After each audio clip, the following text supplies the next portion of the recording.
C'est une soirée exceptionnelle à laquelle vous allez assister car c'est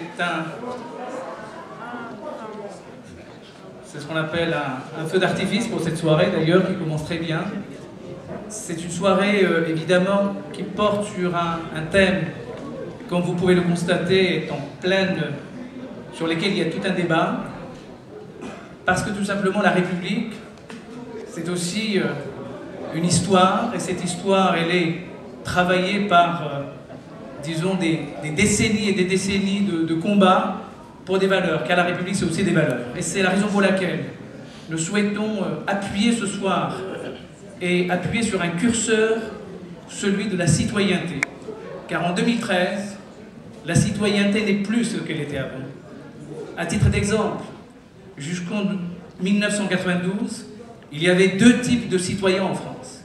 Il y avait les Français, ce qu'on appelle ceux qui ont la nationalité française, c'est le lien légal, juridique qui lie la nation aux citoyens, et puis vous avez les étrangers, c'est-à-dire, en droit, ceux qui n'ont pas la nationalité française. Or, depuis le traité de Maastricht, je dirais ce couple insécable citoyenneté-nationalité a été fissuré. On va donc voir apparaître, à la faveur de ce traité, une nouvelle forme de citoyenneté qui va accorder aux citoyens européens, compte tenu justement de ce traité, pour les pays qui l'avaient signé, une citoyenneté fondée sur la référence et non pas sur l'appartenance, ce qui a donc entraîné, je dirais, l'évolution d'une troisième citoyenneté, ce sont les étrangers. Et comme disait un grand sociologue, Abdelmalek Sayad, vous avez ou bien des nationaux à l'extérieur de la nation, ou des non-nationaux à l'intérieur de la nation. Et précisément, c'est sur ce levier-là qui est la citoyenneté, qui est le droit de vote des étrangers, que nous avons souhaité le Parti radical de gauche du département de 93, qui aujourd'hui salue la présence quasiment de la gauche, mais aussi des hommes et des femmes de progrès. Et je voudrais d'abord saluer parmi nous la présence de Jean-Michel Bailey, le président du Parti radical de gauche,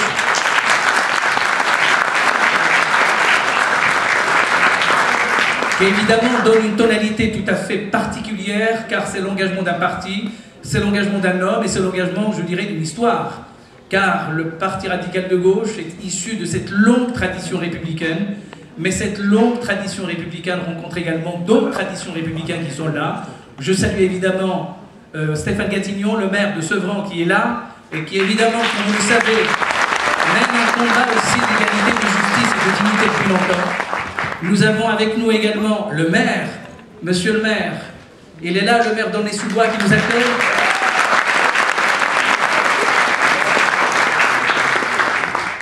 Il y a aussi le député Daniel Goldberg, qui, comme chacun le sait, est engagé depuis très longtemps de ce combat, et je le sais, puisque je l'avais côtoyé dans ce combat depuis longtemps. Et puis, au fur et à mesure, évidemment, nous citerons les invités qui sont là, qui sont nombreux. Julie Allard, tout à l'heure, elle prendra la parole aussi en tant que responsable du Parti radical de gauche. Et puis, nous verrons au fur et à mesure précisément cette... Alors, Jean-François Thévenot, qui n'est pas encore là, mais quand, bien sûr, on en parlera, on l'invitera à prendre la parole. Stéphane Troussel, qui va nous rejoindre tout à l'heure, Stéphane Troussel, qui est le président du Conseil général de la Seine-Saint-Denis. Alors, Jean-François, je crois qu'il est d'abord temps de passer la parole au président de la fédération de la Seine-Saint-Denis du Parti radical de gauche, Ahmed Laouage. À toi la parole, et je vais te dire tout de suite, il ne faut pas être long, parce que j'ai l'arme nucléaire, c'est-à-dire arrêter le micro.